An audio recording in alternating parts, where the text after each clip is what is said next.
Lord of the Mysteries Audiobook, Part 61. Chapter 601, Scaring Oneself. Above the gray fog, Klein leaned back into his high-back chair and held creeping hunger. He remained silent for several seconds. Finally, he released the psychiatrist's soul according to the specific steps. A tall figure quickly appeared by the side of the bronze table. It was a woman whose face looked somewhat blurry. Her pain and distorted feelings was apparent. Klein looked at her and asked her as though he was chatting with her, "Do you still remember who you are?" In the mysterious space, he could directly channel her spirit. The psychiatrist's enmity reduced substantially as she smiled bitterly. "Of course I remember. I was a member of a secret organization and was planning to meet a friend in Toscarter Island, but I ended up encountering pirates on the way. Although I used my powers to resolve the disaster, the pirates who escaped informed Kalangos of the corresponding situation. In order to obtain my powers, he deliberately changed course and intercepted our ship. You can probably imagine what happened after that. Thanks to his meticulousness, I was killed instantly, unlike the other female passengers who encountered things that were worse than death." Klein fell silent for a few seconds before nodding slightly. "Do you know of the ancient book known as Grosel's Travels?" He believed that since Grosel's travels came from the dragons, it was possible that the psychiatrist had heard of its name or the corresponding information. The female psychiatrist thought over it carefully before shaking her head. "I'm sorry. I've never heard that name before." Klein no longer bothered with the topic and switched to asking, "Since you're about to dissipate and gain eternal peace, do you have any last wishes?" The psychiatrist lowered her head and chuckled. "I wish to be revived." "All right. I know that this wish cannot be satisfied. Everything else isn't necessary. I've been dead for years. My family and friends have probably already received news of my death. Informing them again of my death will only dig up the pain of those memories. Let's leave it at that. Thank you. That should be it." Her figure quickly dissipated and vanished, leaving behind a huge golden iris that could expose the thoughts of everyone's hearts. This was the beyonder characteristic of a psychiatrist. Klein sighed and began pondering over the details of what the psychiatrist had said. She was visiting a friend at Toscarter Island alone without any family. Toscarter Island is located at the easternmost front of the Sonia Sea, and it's south of the Gargas Archipelago. That's the easternmost colony of the Loan Kingdom, while the Gargas Archipelago belongs to the Fasak Empire. What kind of friend would be there? What kind of friend is worth visiting after taking such a long trip? Although she only said that she's from a secret organization, the chances are that it's the psychology alchemists. Was she out on a mission? Klein respected the deceased and didn't wish to dig out her secrets, so he didn't probe deeper. Without any clues, he quickly stopped thinking about such matters and considered something else. "After hunting down Wormtongue Myth King, regardless of the reason, I have to leave Byam for the time being. I've really done quite a bit in the City of Generosity during this period of time. Yes, I'll participate in about 3 Beyonder gatherings and confirm whether there are the main ingredients of Marionettist before leaving." Klein rapidly made a decision and conjured a scene of the world praying. Covering it with the gray fog, he threw the scene to the crimson star representing Miss Justice. Audrey was standing on the balcony on the 3rd floor looking at the nearby village. The rooftops were mainly brick red in color as they showed depictions, abstract pictures, or real pictures of dragons. Suddenly, the familiar endless void surfaced in front of her eyes. Amidst the gray fog, a blurry figure was standing high above, praying to the god above. "Honorable Mr. Fool, please inform Miss Justice that she can make preparations for the transaction." "I can make preparations for the transaction?" He has obtained the beyonder characteristic of a psychiatrist? But he still didn't have one yesterday.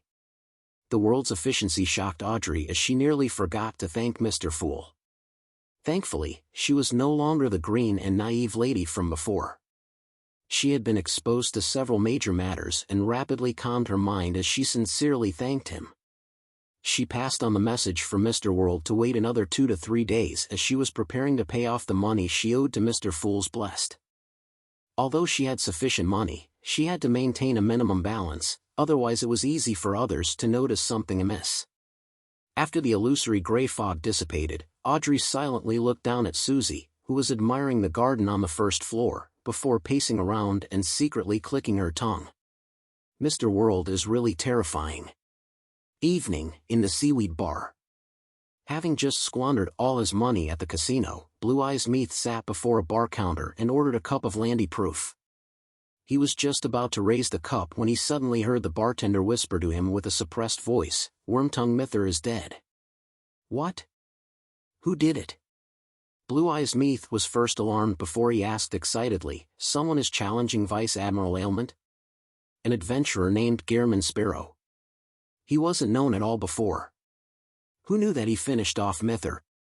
The bartender didn't hide his shock and alarm. He also killed Ozeal, the real boss of Amaris Leaf Bar, Strongman Ozeal. Blue Eyes Meath was just about to sigh when he frowned suddenly. Back when Ozeal's men came to ask him about Blazing Dannets, he had mentioned that the bosun of the Golden Dream was seen mixing in with an unknown adventurer. He had used a ritual to provide the corresponding portrait. Ozeal is dead. Mither King is dead. It's done by an unknown adventurer named Gehrman Sparrow. Blue Eyes Meath suddenly trembled as a scene that left a deep impression on him surfaced in his mind. The young man that looked like a gentleman was standing by the entrance of the bar. He had black hair and brown eyes, with a thin and cut face. His eyes coldly observed the customers as though he was seeking out his prey. Blue Eyes Meath shuddered and couldn't be bothered with drinking his alcohol. He got up immediately and took wide strides out of the bar. Terrifying. That guy is too terrifying. Even Wormtongue died at his hands. He's definitely a powerhouse at the Admiral level. He will definitely seek me out and finish me off. No, I can't stay in Byam any longer. I have to return to the ship and be far away from here. Blue Eyes Meath ran to the Red Theater and forcibly pulled his companions with him. They headed for the woods and circled around to the private harbor ran by the Resistance. Opposite across the Red Theater, the herb store in the alley remained open. The chubby apothecary, Darkwill, was sitting behind the counter, wearing a calm expression, but internally, he was deeply worried. He had already contacted the Life School of Thought members he knew via various methods and sought their help. However, he had no idea who they were or when they would come. He could only bear with his fear and anxiety as he continued running the store, pretending as though nothing had happened. Darkwill, you're extremely uneasy. The chubby owl flew over from an unknown location and landed on the counter. There's no need for you to remind me. I know my state of mind very well.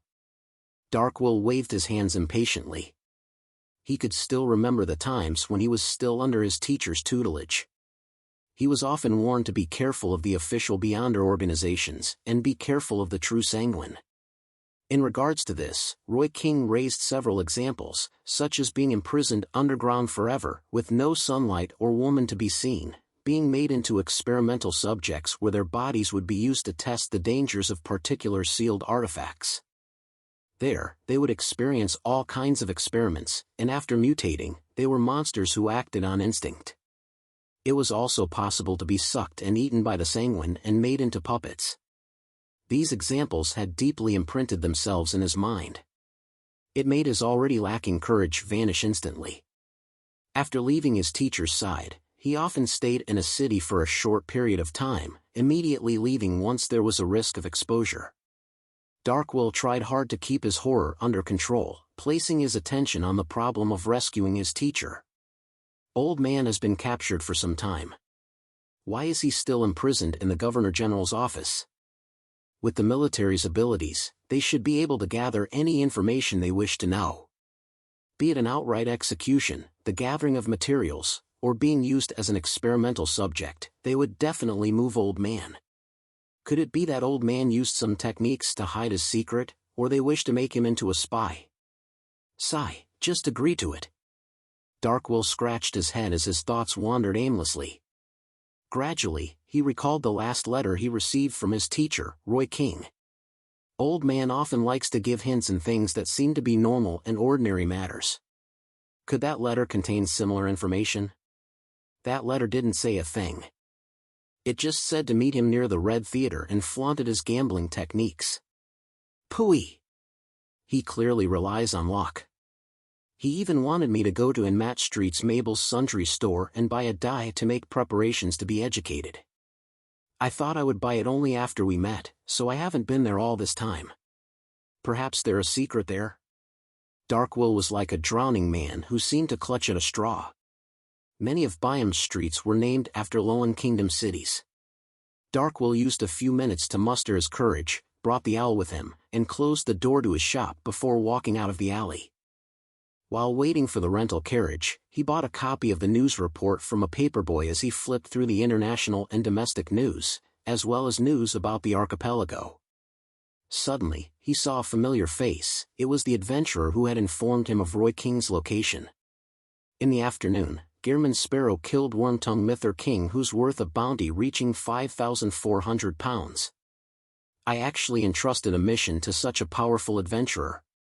Darkwill clicked his tongue. He soon threw the matter to the back of his mind and got onto the carriage and headed straight for Inmat Street and found Mabel's Sundry store. The owner of the shop was a genial old lady who said after sizing him up, "The die you want costs £1. This is a robbery." Darkwill roared angrily in his head, but this only made him more certain that there might be clues hidden in the die. After paying, he received a tiny ring box and opened the lid. He saw a milky white six-sided die which had 4 red dots pointing up. Although he was puzzled with how ordinary the die looked and how it was stuffed tightly into the ring box with no remnant space, Darkwill still acted cautiously by not studying it on the spot.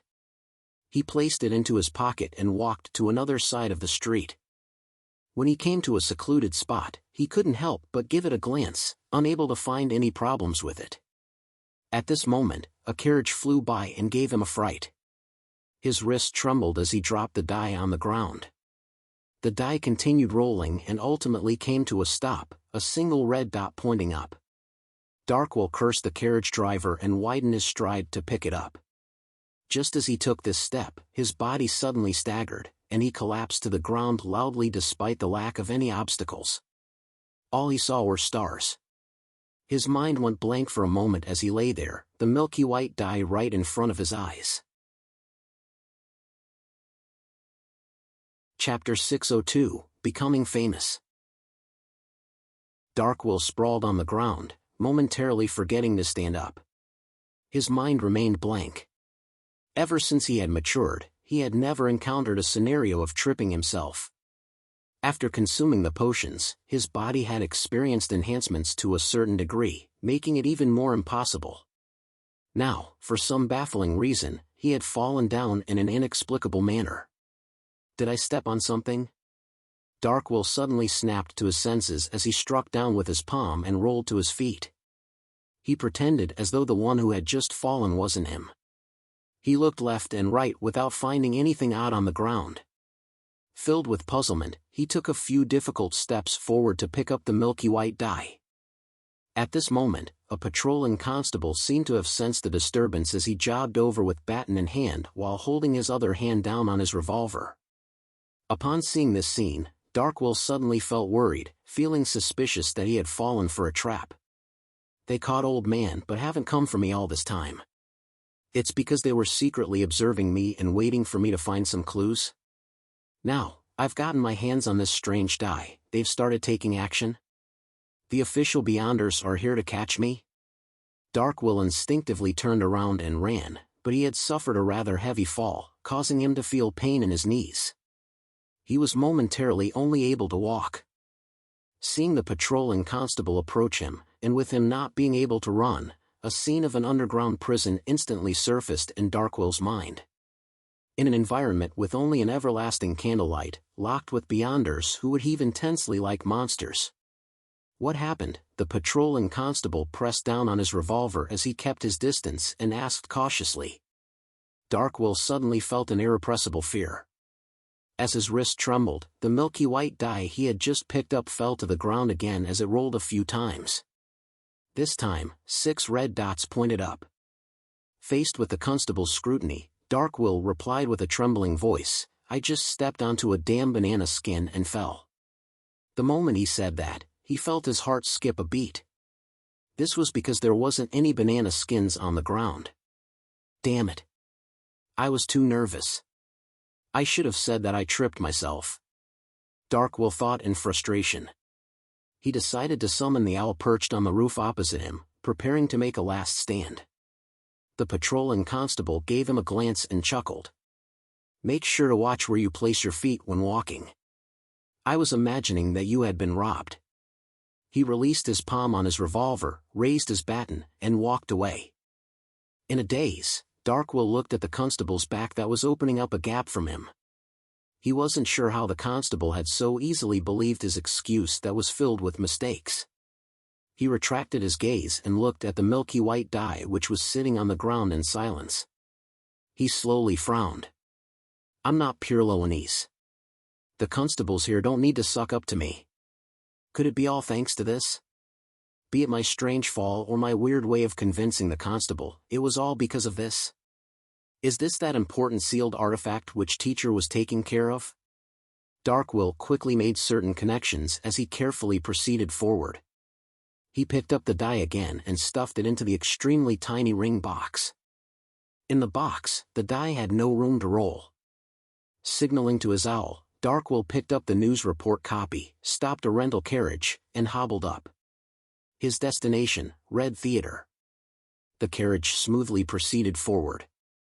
Because dusk was setting in, the street lamps which were relatively far away didn't illuminate the area much. He wasn't in a rush to study the ring box or the die inside. He patiently waited until he returned home. After entering the herb store and heading up to the residential area on the second floor, he lit the wall lamp and chased the silly bird out of his room. He sat in front of his desk and repeatedly checked on the ring box and milky white die. Finally, he took out a folded piece of paper about the length of a finger segment from the bottom of the ring box. Darkwill inhaled silently as he quickly spread open the piece of paper and discovered that there were 3 paragraphs written in ancient Fasak. "If I didn't appear 3 days after the appointed time, then I must have been betrayed and have been arrested. Therefore, do not seek out help from the other members of the school of thought. This is because I'm unable to determine who did it. This will bring you great danger.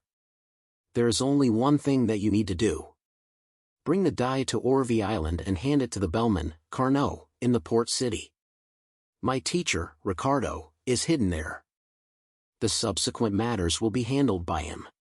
Don't worry that I'll divulge the secret. Once I finish writing this letter, all relevant memories would completely disappear. I wouldn't even remember having an apprentice like you until I'm rescued. Remember, try your best not to use the die. It has living characteristics. The more you use it, the easier it is for it to awaken. It will roll itself when you aren't watching it, even without any space. When it's at 1, please trust me when I say that you'll suffer from worse than a direct death. This is because almost everything you do will end in failure, including your bed activities. Indeed, this die is very dangerous." Darkwill subconsciously sighed and immediately realized the dumb act he had done out of goodwill. In order to rescue his teacher, Roy King, he overcame his cowardliness and remained in Byam, as well as sent out a cry for help to the Life School of Thought members. And according to the information, this meant that he might very well have been targeted by the person who betrayed Roy King. Why didn't you say so earlier? No, why didn't I head out to buy the die earlier? Darkwill raised his hands and yanked at his hair. He didn't dare stay any longer. He decided to leave his residence and buy a scalp ticket at night. He would head for Orvie Island early the next morning. That was an island that was on the route between the Rorstad Archipelago and Toscarter Island. My charms, my revolver, my bullets. Darkwill quickly counted the items that could provide him with safety, feeling concern over his lack of combat strength. He quickly thought of an idea as he paced around and mumbled, "I need to hire a bodyguard." A bodyguard. Who should I hire? How much money must I spend? Amidst his thoughts, Darkwill's gaze swept across the news report copy which he had just brought back. Suddenly, he thought of an excellent bodyguard, Gehrman Sparrow. A powerful adventurer who could hunt a pirate worth 5,400 pounds. If he's willing to accept the mission, I should be able to successfully arrive at Orvie Island if the counselor doesn't take action. How can I find him? Right. I should paste notices in the bars where adventurers frequently appear. Darkwill nodded indiscernibly as he stuffed the items back into his packed suitcase. With this plump owl, he left the herb store once again, his heart feeling the pinch. In the seas beyond the Rorstad archipelago, in a small port belonging to LotM, the Black Death was docked there without any scruples. It was being surrounded by 3 ships. Vice Admiral Ailment Tracy, who had just taken a hot bath, wore a loose man's shirt, and she finished the final treatment for her mostly recovered wound. To a demoness, scars weren't a thing. At this moment, the blonde female attendant knocked on the door and entered the captain's cabin after receiving permission. When she saw Tracy, her cheeks flushed red as she moved her gaze away. Captain, a telegram was sent from Byam to the port over here. Mither, third mate has been killed. Tracy stopped her actions as her expression sank. She asked hesitantly, do you know who did it? She had sent Wormtongue Mither to Byam to investigate the assassination attempt on her, firstly as a form of punishment for his dereliction of duty, and secondly, to spread the news that she was heavily injured so as to lure others who harbored malicious intent into attacking her. She never expected Mither to be able to make any breakthroughs or developments in a short period of time. After the demigod addressed as Death Consul by the Demoness of Unaging visited her, she had deliberately concealed this matter and didn't quickly inform Mither. She allowed the punishment to continue as she felt that it was naturally for the best if his investigations turned fruitful. Even if there was nothing, she wouldn't be too disappointed either. She never thought about the possibility of Mither being placed at risk, as it was a part of the punishment. But to her surprise, Mither had been killed so quickly. The blonde female attendant handed over the telegram and said, it was done by an adventurer named Gehrman Sparrow. It can be confirmed that he had used a beyonder power similar to Dragon's Might. Gehrman Sparrow. Dragon's Might. Heh. Kalangos also knew Dragon's Might. He likely grazed a psychiatrist or hypnotist with creeping hunger. Tracy sneered after receiving the telegram as she spoke to herself. She was quite certain that Gehrman Sparrow was the enemy who had disguised himself as Helene to attack her. Furthermore, he had been using the faceless powers which Kalangos had grazed. Creeping hunger is with him, and he has an ancient demigod, whom Mother addressed as Death Consul, backing him. Does this mean that Kalangos was really killed by that Death Consul? Tracy muttered silently as she waved her hand to send the blonde attendant out. After the door to the captain's cabin closed, she chuckled to herself. If I were to divulge this information, the organization that ordered Kalangos to assassinate Duke Negan would definitely be very interested. For a brief moment of time, she really had the urge to do so, but her rationality stopped her. This was because it meant that she would directly offend the Death Consul. And with the single chance of him being recognized as the murderer, she would immediately be suspected of divulging the information. When the time comes, unless I hide back at Mother's side, I'll be under the shadow of death at any moment. I'm not afraid of other saints. They will have to find me before they can attack me. Besides, there will definitely be some indication of that, and a significant amount of time is needed. I will have sufficient chances to escape danger, but the Death Consul can travel using the spirit world. As long as he determines my location, he will quickly appear beside me. Tracy bit her lip as she thought in depression. She gave up her previous thoughts and decided to take note of Gehrman Sparrow's whereabouts. She wouldn't spare him once a good opportunity arose. At this moment, Klein was still living in the Tina Inn, waiting for his bounty to be delivered to him. Chapter 603, Conditions. 10 p.m. Swordfish Bar. After waiting an entire afternoon and having not received his bounty, Klein deliberately went out. He went to Kent and received the news that the process had been kick-started. However, he would only receive the money tomorrow morning. He disguised himself and participated in a private exchange among the adventurers in the Swordfish Bar, but he didn't find the main ingredients of the marionettist potion or any mystical items. After restoring his appearance, Klein pressed down on his hat and attempted to squeeze through the crowd. He left the bar, which was in its rowdiest and noisiest time of the day. At this point, gazes swept past his face as most of them were momentarily taken aback before they clearly froze for 2 seconds, as though they had recognized something. Suddenly, they retracted their gaze and retreated far away from Klein like the receding tide. They had already learned of Gehrman Sparrow's appearance and strength in the papers and rumors. More details had gradually spread in areas where adventurers, pirates, and gang members gathered. Many people gained a basic understanding of the present situation and knew that Gehrman Sparrow had taken the crazy action of instantly drawing his revolver once he discovered Wormtongue Myther King. Therefore, everyone knew better and chose to stay away from the dangerous man. The merchant, Ralph, was drinking in front of the bar when he suddenly sensed the disturbance. He instinctively half-turned his body around and looked over. He soon saw a quiet gentleman with a thin face and cut features, and the corresponding portrait which appeared on news reports surfaced in his mind, Gehrman Sparrow who hunted Wormtongue. Following that, Ralph recalled his conversation with resistance leader, Kalot, in the evening. He confirmed that the crazy adventurer before him wasn't averse to see God, and he had even witnessed the private trade between the resistance and Vice Admiral Iceberg. Perhaps I can develop him into being a believer of Sea God. Even if he has no interest in the archipelago in the future, he might be able to provide certain help in certain matters. Ralph clasped his hands and held them to his mouth as though he was blowing at a sea conch. This was one of the gestures used to pray to sea god Calvetua. Then, he suddenly got up and walked to Gehrman Sparrow with a beer in hand. At this moment, Klein also noticed Ralph's approach and recognized him.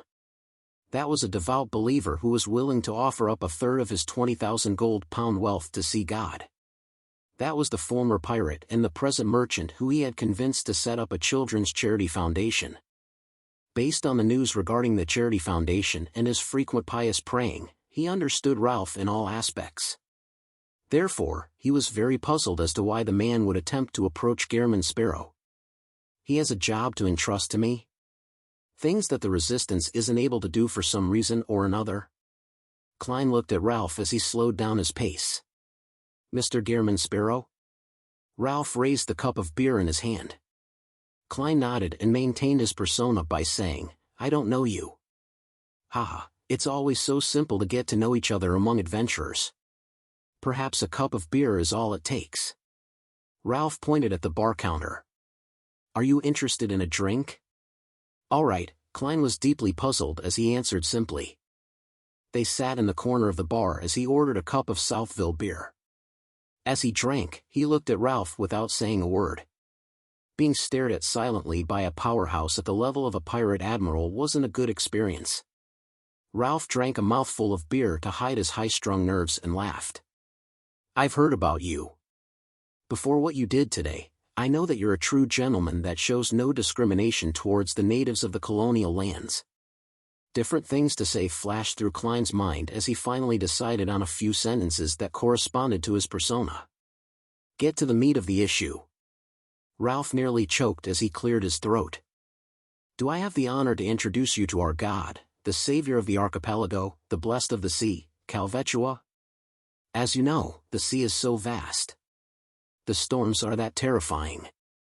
It's impossible to guarantee that one can defeat the various difficulties at sea and live on, even for the four kings. We need a god that can respond to you and hold authority over the sea and storm. Introducing me to myself and then getting me to believe in myself.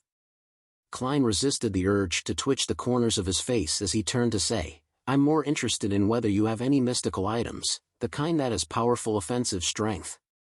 Ralph revealed an honest smile. We don't have any. However, as long as you piously believe in sea God, there might be a day when you would be bestowed with one. I don't have one. Don't make promises for me. Klein instantly found it amusing and laughable. He felt that he couldn't carry on the conversation. Hence, he downed his half-filled cup of Southville beer and said, "I'll consider it." He was about to leave when the bartender suddenly came over and squeezed a smile. "Mr. Gehrman Sparrow, someone entrusted you with a mission." "What is it?" Klein glanced at Ralph. Knowing his place, the latter left his seat with his beer. He was already very pleased with today's outcome. This was because he never had the intention of developing the crazy adventurer into a believer of sea God in one try. His goal was only to let him know of the possibility and to think about the pros and cons of doing so. After the silence in the corner of the bar resumed, the bar counter immediately said with a smile, "He says he's an apothecary, you know. He has a mission to entrust to you. If you're interested, you can wait here for him. We will contact him with the previously established method." "An apothecary I know? The chubby dark will? The dark will who rears a plump owl? What kind of mission would he have for me? Rescue his teacher, Roy King? That isn't something I will do. The risk is just too high." As his thoughts raced, Klein decided to first figure out the details of the mission. Okay. At nearly 11 p.m., Klein met the apprehensive Dark Will in billiard room 3 of the Swordfish Bar. He had already changed into a rather eye-catching witch doctor robe and was dressed as a native. He was in a Taraba shirt, pantaloons, and a brown jacket. As for this round-faced owl, it was perched silently on his right shoulder, observing the adventurer with his penetrating eyes. It's very similar to the feeling of how Miss Justice observes the other members of the Tarot Club. This owl might really be a beyonder creature. A spectator? Klein made a judgment as he said in a deep tone without a change in expression, "What mission is it that you have?" "It's this." The chubby apothecary kept his left hand in his pocket and clenched the ring box tightly. "I'll be making a trip to another island. Heh, it will probably take 3 days. Due to certain developments, I might encounter danger. Of course, it might not happen as well. In short, I need a bodyguard, and I think you're the best choice. The way you put it sounds like I'm actually not that impressive, it's just that you know a few people. You aren't rescuing your teacher and had chosen to leave Byam to seek out helpers? Or he has already been saved and the danger comes from the military's pursuit?" Klein pondered over the truth behind the matter as he calmly asked, "How great would the danger be?" Darkwill's lips trembled as he said, "I can't be sure. If the danger exceeds what you can handle, you can directly hand me over to the other party. This will be a promise we make now. It will not spoil your reputation. If I didn't know that you just have a nasty mouth, then I would have imagined this as a form of goading." Klein thought and said, "What kind of payment can you provide?" Darkwill originally wished to directly give the answer he had considered long ago, but he felt hesitant for a moment. This was because the matter was indeed very dangerous. Without enough chips, he couldn't move Gehrman Sparrow into agreeing. He was afraid of the appearance of the counselor, and that before the matter reached a level of despair, his bodyguard would give up resisting. This was also the reason why he had to hire a powerhouse. Klein glanced at him and coldly said, "You can first consider it for a moment.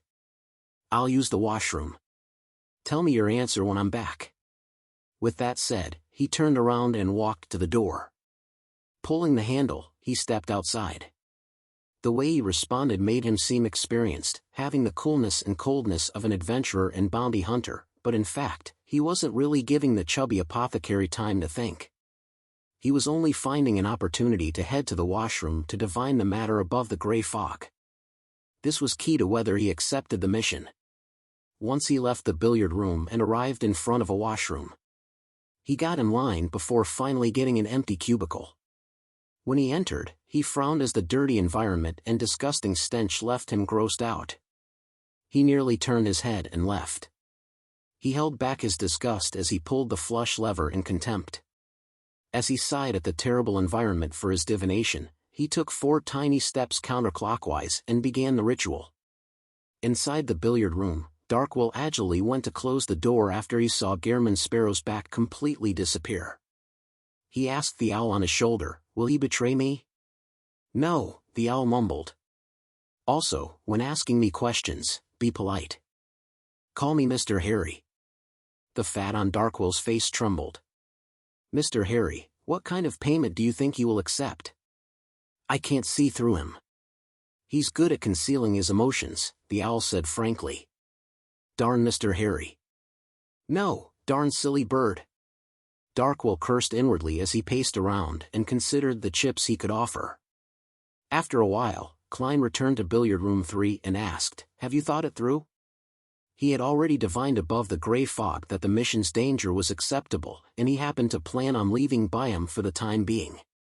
£800 for 3 days, as well as our friendship. I'm referring to the friendship of my teacher and his friends, Darkwill said without confidence. Klein remained silent for a few seconds and said, £1,000 for 3 days. In addition, your organization needs to help me obtain a mystical item with powerful offensive abilities. I will pay in cash based on a reasonable price. £1,000. How could I have that much? Darkwill hesitated for a moment before saying, I'll pay an advance of £300. The rest will be paid by the person I'm looking for when we arrive at my destination. He planned on getting his teacher's teacher to pay the rest. Klein nodded slightly and said, "Deal." Darkwill immediately heaved a sigh of relief before puffing his face and said with a smile, "Can I believe that the protection is an immediate effect?"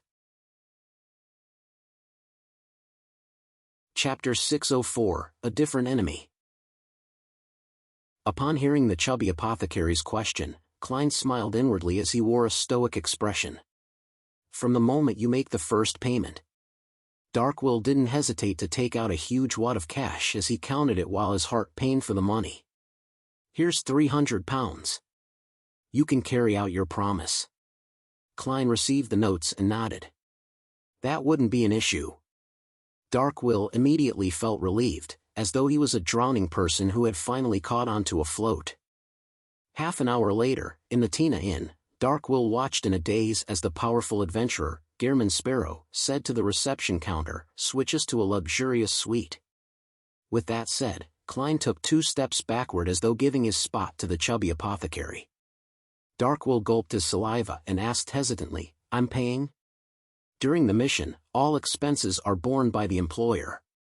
This is the rule adventurers follow, Klein said without a change in expression.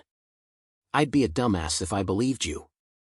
Am I to help you pay if you call for a few red theater prostitutes? Darkwill thought as he squeezed out a smile.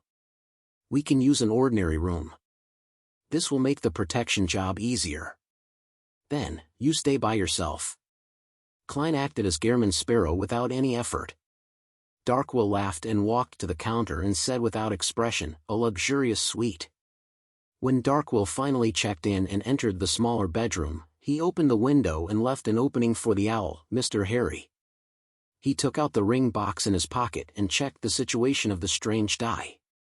After confirming that the die was the same as before, with 4 points facing up, Darkwill gradually heaved a sigh of relief. Backlund. Inside an ordinary house. Zhangwill woke up from his slumber, and the first thing he did was check on his body. This was something he had to repeat every day. This was because he had no idea what kind of story 0-08 would compose after he slept, bringing about unknown accidents. After confirming that he wasn't injured, Zhangwill wore a pair of bright leather boots and stood up. Without any surprises, he saw 0-08 silently sitting on his desk as though it was an ordinary quill. However, it had been locked in a metal box that was covered with symbols and magic labels. Zhangwill walked over with a heavy heart and grabbed 0-08. He flipped open the notebook beside him and discovered that there was another page of text. Zhangwill couldn't recall what he had done last night, but he acutely sensed some problems. He looked into the mirror and found his reflection somewhat unfamiliar, as though his body had given birth to another Zhangwill. He looked down and saw there were obvious abnormalities under his fingernails, but he couldn't recall what he had done the previous night no matter how hard he tried. After seeing this description, Zhangwill instinctively looked at the full-body mirror in the room. He saw that he was still blind in one eye. His classic chiseled face didn't have a single wrinkle, but there was a smile lingering at the edges of his mouth. It formed a stark contrast with his heavy gaze. At this moment, Zhang felt that his face was a little livid. He had eye bags, and it was matched with a smile he couldn't understand. He appeared sinister, vicious, and strange. He lifted his hands, lowered his head, and saw black stain blocks under his fingernails. It was as though he had spent half the night digging up roots in the garden. Although he had switched from the death pathway to the evernight pathway, and he had become a night watcher, Zhang didn't lose the beyonder powers he had from before. He was still a powerful spirit guide, a spirit guide in the domain of dead spirits. Therefore, he immediately planned to communicate with the spirits inside and outside the house to figure out what had happened last night. At this point, he saw the final passage on the notebook through the corner of his eye. Zhang attempted to channel spirits, but sadly he realized that it was to no avail. It was as though a person of a similar profession had wiped out all clues. He was very worried, unaware of what he had embroiled himself with the previous night. Zhang's expression turned heavy as he attempted to channel spirits. Within his expectations, he didn't receive any outcome which could be called a pleasant surprise. Wednesday morning, outside a Maris Leaf bar that had its shadow boss replaced. Klein circled around to a secluded alley and saw Kent carrying a tiny suitcase. "Your bounty."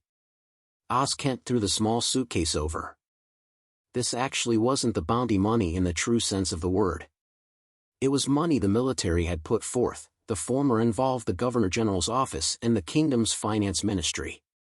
The procedure was complicated and needed at least 3 days to complete.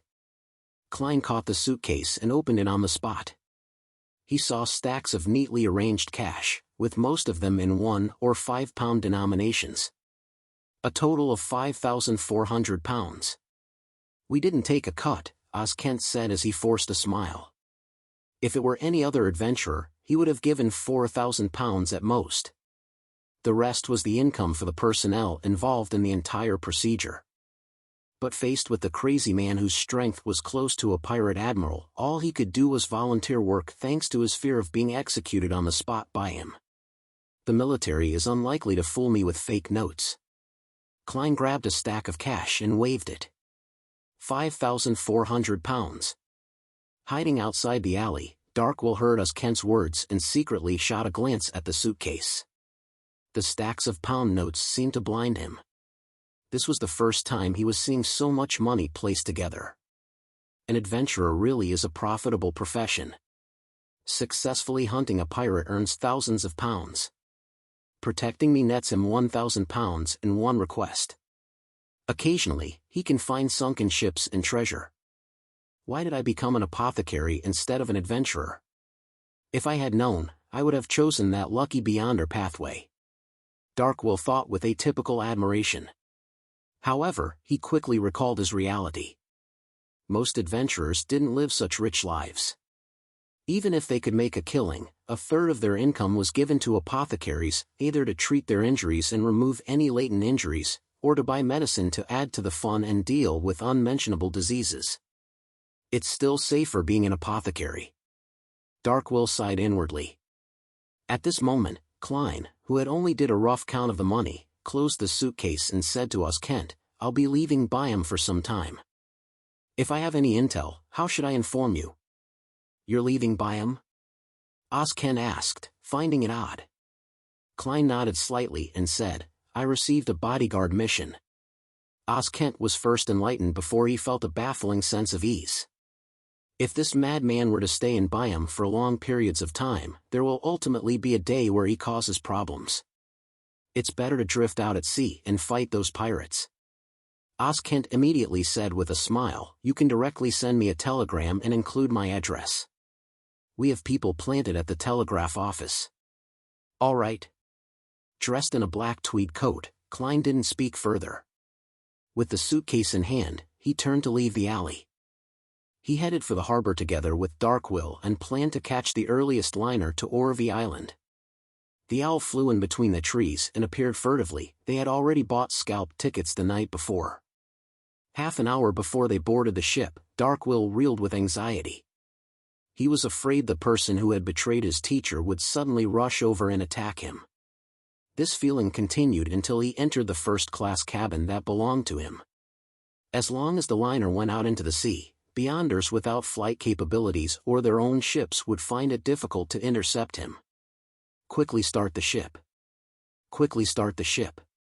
Darkwill looked out the window as he muttered to himself. At this moment, the owl had followed and perched on his left shoulder. Klein sat on a chair in the room, prepared for any possible attacks. At this moment, the sky suddenly turned dark as the wind howled with increasing strength. The air's humidity also clearly climbed. A storm? Darkwill widened his mouth as he blurted out. This meant that the ship might not set sail at the scheduled time. It might be delayed for hours. And with that, Darkwill wouldn't be able to withstand many of the unnecessary risks. He turned his head to look at Gehrman Sparrow and forced a smile. Do you have any solutions? I do have one. For example, you can immediately pray to see God Calvetua, and I'll immediately answer your prayer above the gray fog. I'll disperse the storm. But it's without a doubt that in minutes, or maybe seconds, Sea King John Copman will rush over. And his attacks will arrive earlier. Klein looked at the chubby apothecary and said calmly, I'm only an adventurer. Darkwill knew that he shouldn't have had any expectations. He cursed the weather silently and turned around, looking out the window to check on the exact situation. Boom! A silver bolt of lightning struck Darkwill before Klein could even react. Darkwill immediately collapsed, convulsing as smoke emitted from his body. His skin was charred as snakes of lightning buzzed. Klein nearly fell into a shock. This was the first time he was seeing someone getting struck by lightning during a storm. That's way too unlucky, right? He briefly forgot to rescue Darkwill. The owl, Mr. Harry, was similarly stunned for a few seconds before it screamed, Quick! Quick! There's a bottle of medicine in the second secret pocket on his left. Feed it to him. This owl can talk. Klein pricked up his brows, took a few steps forward, bent down, and found a bottle of blood-red medicine. Then, he poured it down Darkwill's throat. After a few minutes, Darkwill finally regained his senses. As charred black skin peeled off, he stood up with great difficulty. I'll deal with my wounds. He staggered to his room and locked the door. After doing all of that, he took out the ring box and opened it with a solemn look. In the ring box with almost no room to roll, the milky white die had already changed at some point in time. 2 red dots were facing up. In the living room outside, Klein stood on the spot and recalled everything that had happened before frowning. At this moment in time, he had a baffling feeling that the enemies he would face during this bodyguard mission was probably going to be different from the enemies he encountered in the past. After Darkwill partially recovered and came out, Klein sat on the chair and leaned forward slightly. Explain. This determines how I should provide you with protection. Chapter 605, Judgment. Upon hearing Gehrman Sparrow, Darkwill's first reaction was to reveal everything about the strange die. He wanted this adventurer, that he had spent huge sums of money on, to grasp the problem at its roots so as to effectively ensure his personal safety. But on second thought, he recalled his teacher's exhortations. Believing that the die might very well be a rather important sealed artifact of the life school of thought, he was afraid that the truth would entice him to cause even more negative developments. There are plenty of rumors about adventurers who killed their employers during missions in order to earn greater benefits for themselves. I don't know Gehrman Sparrow, and I have no idea what kind of character he has. I need to be cautious. Besides, the die had automatically rolled a 2. The situation isn't at its worst and most despair-inducing. I can still wait for a chance. Darkwill hesitated for a few seconds and finally decided to talk about superficial matters while avoiding the key points. He subconsciously dodged Gehrman Sparrow's seemingly calm eyes. It's this. My teacher and I belong to a secret organization. I'm escaping because a traitor has appeared internally. They grasp the pathway related to fate and can make themselves sufficiently lucky and their target unlucky. I might have been cursed, so I was unlucky enough to be struck by lightning. After the explanation, he forcefully hid the nervousness in his heart and awaited Gehrman Sparrow's reply. Will he believe me? This kind of adventurer with rich experience and strength is likely hard to deceive. If he were to discover that I'm lying, he will likely sink me into the ocean. Darkwill stood there anxiously, like a student being summoned to the teacher's desk. He's indeed from the life school of thought. Monster pathway. Klein nodded in thought. I understand. Try to do as little as possible. I will consider how I'll deal with your bad luck. Darkwill was taken aback, completely unable to believe that Gehrman Sparrow would so easily accept a lie he fabricated on the spot. He forced a smile and quickly expressed his gratitude. Then, he returned to his room, leaning his back against the door as he took out the ring box. Pa! His hand trembled as he opened the lid, only to discover that the milky white die had already strangely rolled itself to have the sixth side facing up. Does this mean that I was lucky enough to successfully fool Gehrman Sparrow? Darkwill thought in enlightenment. Mr. Harry swooped down and didn't choose to perch on the chubby apothecary's shoulder. Apparently, it was still somewhat worried about how it could have also been implicated when Darkwill was nearly struck by lightning. It stood on a wooden desk and stared ahead with its round eyes. Darkwill, you're very nervous. You don't have to tell me that, Darkwill said in frustration. The owl spread its wings and said, All right, I'll use a different explanation. I believe I should consider changing owners. Gehrman Sparrow seems to be a pretty good choice. Then what about me? Darkwill asked in surprise, momentarily forgetting his anger. Mr. Harry Scadden said, Don't you sense the concern and fear in your heart? You're already suspecting whether you can see tomorrow's sun. That strange die is really, really dangerous. If I were you, I would have thrown it out the window and into the sea and get your teacher's teacher to fish it out himself. How do you know about my teacher's teacher? Darkwill blurted out the question. Mr. Harry proudly lifted its head and said, Don't doubt an owl's vision. Darkwill fell into thought and didn't faze himself with its answer. No, that won't work. Throwing the die into the sea wouldn't resolve all my problems. According to Old Man, even if it's buried out at sea, any powerful person will be able to find it in days. That will mean that I'll really lose it. Silly bird. You lack general knowledge in mysticism, and you don't know how some important sealed artifacts are just like the most popular prostitutes in Red Theater. They'll always be able to attract hungry men. Including you, Harry calmly replied. As for the problem of being lacking in general knowledge in mysticism, I believe a famous quote can explain it. Emperor Roselle once said that if a child doesn't receive a good education, then it's the father's fault. This sentence can also be used to describe problems between a pet and its owner. All right, Darkwill, regardless, I believe you need to discuss the die with Gehrman Sparrow. Otherwise, there will only be greater danger. Let me wait and see a little longer. Perhaps it will be fixed at 6. Darkwill said with some hesitation. He sat on the edge of the bed before lying down. At this moment, the storm that had been howling had gradually calmed down. The sky began to turn calm as the liner blew its horn, indicating that it was setting sail. Inside the first-class cabin's living room, Klein looked out the window and saw blurry rainbows that appeared after the rain. Yet, his heart wasn't calm. He wasn't too afraid of enemies.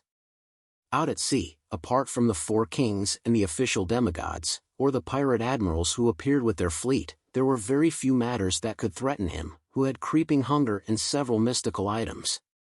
Even if the ship was sunk, he was able to escape thanks to the many charms he had from the sea god domain. But luck was something he really had no confidence in. It wasn't within the limits of his abilities, nor could he think of a way to handle it. Although my title is the King of Yellow and Black who wields good luck, that was modified from the luck enhancement ritual. And the luck enhancement ritual clearly wasn't to allow people to get out of bad luck. Darkwill's matter is quite difficult to handle. I can only invest more effort into keeping a close eye on his situation. I'll immediately rescue him if something unlucky that can cause death happens. Let's hope that we can last for these few days until we arrived at Oravi Island. His seniors should be able to help him change his luck. Klein rubbed his temples, but he didn't show any abnormalities. Dark Will, who had been too nervous the previous night, fell into a deep sleep without realizing it. After a while, his stomach's growling informed him that it was time for lunch. He tried hard to open his eyes, but he felt as though an invisible person was pressing down on him, making it impossible for him to move. He felt the back of his head swelling with a sharp pain. He felt his breathing become more difficult as his heart raced at an abnormal pace. Don't tell me that I'm going to experience a sudden death in my dreams. Dark Will struggled with all his might, but he failed to wake up. He became weaker and weaker with time. At this moment, his mouth was opened up by a sharp object as an ice-cold liquid was poured in. The liquid also flowed down his face, wetting his chin and neck. Dark Will's body recovered as he finally managed to open his eyes. He saw two bright, round, gold-like eyes nearly slamming into his head. Rearing a Beyonder pet can be quite effective sometimes. Dark Will first felt wistful before he rapidly sat up and took out the ring box. Inside, the die had rolled to another side. 1 point. So unlucky that I almost died in my sleep? No, I don't think it's that simple. It seems to magnify certain probabilities such as the chances of being hit by lightning or the chances of experiencing sudden death while asleep. No, this can't carry on. If this continues, I'll definitely die. Dark Will thought in hysteria. Horror quickly overwhelmed his thoughts as he spurred his hand to hold onto the ring box and rushed to the door. Perhaps as a result of nearly suffering a sudden death, he was lacking in strength. He could hardly twist the handle. Help! Help! Mr. Harry screamed sharply. Bang! The door was opened, slamming into Dark Will's head. If Klein hadn't controlled his strength, the chubby apothecary's head probably would have cracked open with blood spewing out everywhere. Without even rubbing his bruise, Dark Will frantically shouted, "It's this! It's this! It's this die that gives me bad luck. When it's at 1 point, I'll fail at everything I do." He had already decided to inform Gehrman Sparrow of the whole truth, and he looked forward to the powerful adventurer giving him some effective suggestions. He didn't eliminate the possibility of him killing him out of greed, but he had weighed the matter. If he had to make a choice, he definitely chose the one which wasn't as terrible. Telling Gehrman Sparrow might lead to death, but not telling him would spell certain death. This choice was no longer something that needed consideration.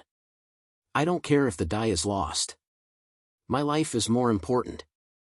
Dark Will thought with righteous indignation. Then, he saw a smile appear across Gehrman Sparrow's mouth. Thank you for your humor. The joke isn't too bad. It's not a joke. Dark Will looked down at the ring box and saw that there were no changes to the blood-red single point on the die. Could it be that even an explanation with plenty of logic will fail? The chubby apothecary suddenly fell into despair. It's real. He's speaking the truth. Harry flapped its wings.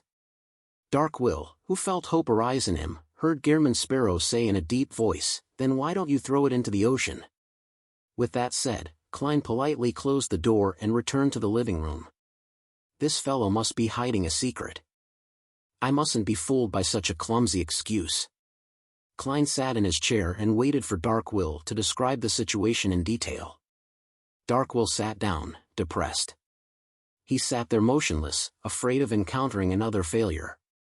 He didn't notice that the die had already switched its face again to a 3. Before lunch, Klein entered the washroom to clean out his digestive system.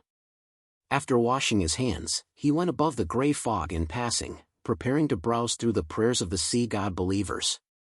Just as he sat at the high-back chair of the fool, he suddenly recalled many details as his eyes widened. How could I believe such a weak explanation? Why do I think that it's because of that die? In the past 2 events, it felt like my mind had been clouded. No, it's not that. Dark Will's explanation happened to match certain theories of mine. Therefore, I instinctively believed it to be real and fake. Klein's eyes constricted as he thought about it. At that moment, he had already made a judgment. That die is indeed problematic. Chapter 606, Intimidation. Above the gray fog, inside the palace that looked like a giant's residence, Klein tapped the edge of the model table as his thoughts revolved around the strange die. It can influence me without me realizing it. This is already somewhat similar to 0-08 from back then. It's just that one is right in front of me, while the other is hidden. It's definitely a sealed artifact, and it's the kind that exists at the very pinnacle. Even if it's not a grade 0, it has to be a very special existence among grade 1s. I'm temporarily unable to interfere with matters regarding fate, but I can't just passively face it. With the passage of time, objects at the level of sealed artifacts will often cause more severe damage. It might begin to affect people around the chubby apothecary, such as me or all the passengers on the ship. Klein thought over the matter seriously without any solutions in mind. He decided to immediately return to the real world. He didn't know how to seal the die or how to reduce its influence, but he knew someone had a clue. It was the snake of Mercury, Will-o-Septon, who was still inside his mother's womb as a fetus. Entering the master bedroom, he took out the paper crane in his wallet and placed it on the table. Klein took a look at the surface, which still had signs of being erased. He picked up a pencil and wrote a simple question: how do I deal with that die? He folded the paper crane back to its original form, stuffed it in his wallet, and went to the door of the servants' room before knocking on it twice. This wasn't in violation of Gehrman Sparrow's persona, because he was a gentlemanly madman. Of course, Klein was mainly afraid of bashing Dark Will to death by rashly opening the door. This was something that he had learned from the movie franchise, Final Destination. In addition, Klein was also worried about witnessing something disgusting or unpleasant.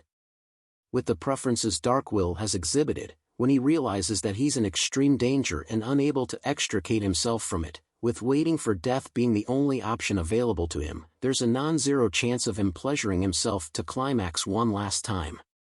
Klein lampooned as he heard the chubby apothecary's weak reply, "What's the matter?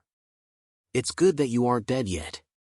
Klein carefully opened the door and leaned his body a little forward, looking at Dark Will and the open ring box which was sitting in front of him. He calmly asked, "What's the score? Can't you check it from the papers yourself?" Sports section. Dark Will remained listless. "I'm asking about the die," Klein simply added. "It's still at 3 points. Dark Will first answered instinctively before turning his head and jumping up. "You believe me?" Klein didn't reply so as to prevent him from recalling how Gehrman Sparrow had been fooled by the die. He turned around and said in an unperturbed tone, "Bring the die outside." "All right. All right." Dark Will and Harry cried out in joy almost at the same time. They either raised their arms or wings. After the chubby apothecary carefully carried the ring box out, Klein pointed at the coffee table and said, "Put it on there." As he said, he sat on the sofa beside it. He placed his arms on his thigh and leaned forward to observe the strange die. On the surface, the die didn't seem strange in any way when it came to mysticism. The only difference from an ordinary die was that it was dyed in red, even for 3 points. Klein didn't touch it out of caution. He slightly straightened his body and looked at Dark Will, who was seated across him on a chair, as well as the fat owl, Harry, who was perched on the chair's back. Describe the exact situation. Dark Will didn't hide the matter any further as he said with a smile which looked worse than crying, "This is an important sealed artifact in our organization. My mission is to send it to a particular person in Orvie Island. But, as you can see, it's extremely dangerous. It will roll itself even when there's no space for it to do so. When it rolls a 6, the wielder will be sufficiently lucky. Everything can be done with relatively easy success, just like how my clumsy lie was able to fool you. Don't mention this matter. You will one day be taught a serious lesson because of that mouth of yours." Klein listened with a stoic expression. Dark Will continued, "1 point means that the wielder will be extremely unlucky. Nothing will succeed, you wouldn't believe me even if I were to tell you the whole truth. 2 points should be bad luck of a lesser degree, but as for why it would cause me to be struck by lightning. It's inexplicable. 3 points and 4 points are normal levels of bad luck and good luck. This can be confirmed. 0.5 points is the opposite of 2 points. You aren't considered unlucky enough, otherwise, I would have already beaten you up. Klein thought and calmly instructed, from this moment forth, both of you will take turns to monitor this die. Once it drops below 3 points, you are to inform me immediately. Both of us? Darkwill wore a blank look for a moment. Including me? The owl perched on the edge of the chair's back raised its right wing. Klein leaned back into the sofa and crossed his right leg as he said calmly, "This will help in maintaining focus and energy." With that said, he gestured at the owl with his chin. "You're up first." "My name is Harry," the owl grumbled. "Harry." Klein resisted the urge to laugh as he said to Darkwill, "Pull the bell and get an attendant here. From this moment forth, we will choose to have room service for our meals. Before reaching Orvie Island, you have to be in the living room at all times. You are not to go anywhere. Even if you wish to use the washroom, it will be when it's at 3 or 4. If you really can't hold it in, I'll give you a bucket." Upon hearing Gehrman Sparrow give instructions with regularity and thoroughness, Darkwill calmed down a little at a time. He was no longer as horrified as before. The matter he was most worried about prior to this was that firstly, Gehrman Sparrow would be enticed by greed and choose to kill him for the die. Secondly, this somewhat crazy and cold adventurer might be frightened by the die, and that he would choose to terminate the mission and stop providing protection. And now, Gehrman Sparrow didn't show any fear, and he even seemed very confident. Darkwill secretly sighed in relief and thought, his performance was really professional.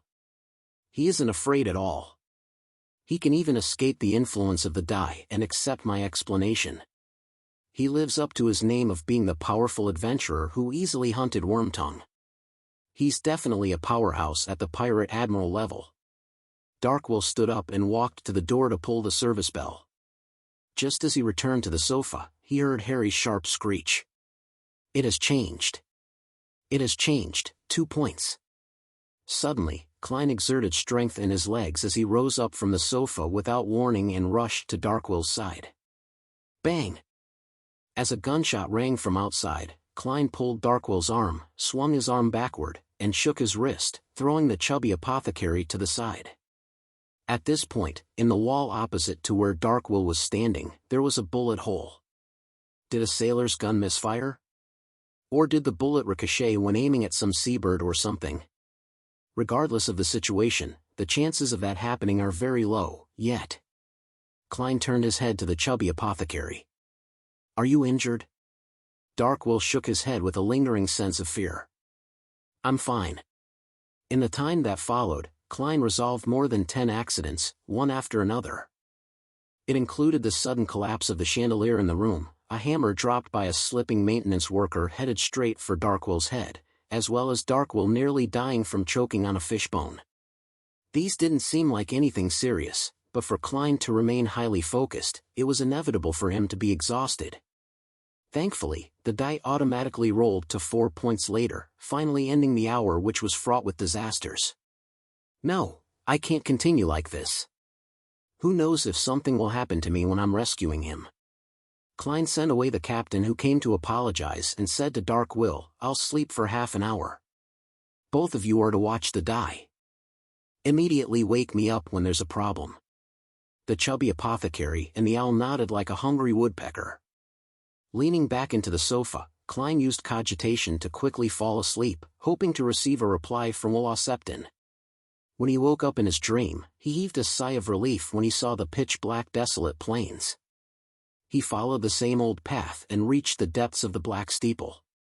In the protruded ground surrounded by tarot cards, there were many new silvery lines that were densely written. Klein stopped walking and quickly read it. It's called the Die of Probability. It's a sealed artifact of the highest level in our school of thought. I believe it can reach the standard of a grade 0 sealed artifact. It controls the probability of everything. 1 point will maximize the probability of unfavorable matters occurring to the target. 2 points will raise the probability of unfavorable matters greatly. This doesn't mean that 2 points is safer than 1 point. This is because once the probability is high enough, any accident can happen. 3 points is to increase the probability of unfavorable matters. It's the opposite for 4 to 6 points. Even for me, a being who can reset it to a certain extent, it's a rather dangerous sealed artifact. A demigod can be killed using it, but of course, it can also kill yourself. I know, your contest with the die of probability is likely the equivalent to the battle between the god of save and load and the RNG gods. Klein lampooned inwardly as he continued reading. The die of probability has living characteristics. It always makes the wielder swing back and forth between having good and bad luck. If one isn't careful, it's possible to die from an accident. When it awakens to a certain degree, it will control the people and objects around the wielder, controlling the probability of their actions. Although it hasn't been confirmed, I suspect that given enough time, it will be able to influence the entire world, making every action of all life be determined by its score. Of course, this is excluding deities. To put it simply, it's digitizing the entire world. This is definitely at the level of a grade 0 sealed artifact. It's extremely dangerous. How terrifying. Klein couldn't help but frown as he eagerly continued reading. To truly seal the die of probability is rather complicated.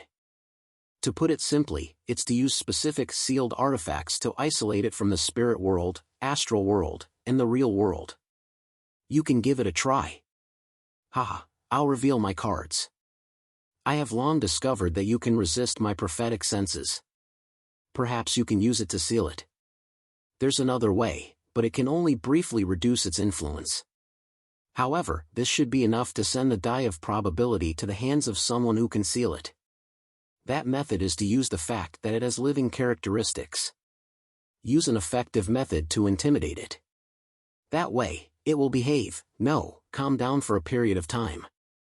It will last about 12 hours before continuing. After repeated acts of intimidation, the influence it receives will decrease. After a week, it will mark you and madly control your probabilities. Finally, thank you for your help. Sincerely yours, Will Septon, as expected of a snake of fate. He has indeed discovered my uniqueness.